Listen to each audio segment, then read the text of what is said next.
மூச்சு இது பண்ண முடியாது. கையை எப்படியப்பா இறங்கி ஏறியிருப்பாங்க. அவ்வளோ இங்கே பாருங்க, இதுக்கு இடையில ஒரு கேப். அதான் அந்த பக்கம் உள்ளது அப்படியே ஃபுல்லாக மூடிட்டாங்க அவனை. அப்போ உள்ள ஜென்ரல்ஸில் கல்லுலேயே ஓப்பன் பண்ணுற மாதிரி வச்சுருக்காங்க போல. டேய் கல் இல்லைடா அவனை, இது பாறைடா.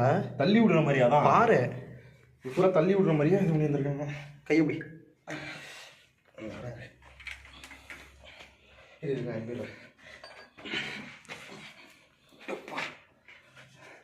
எப்படியே போம்.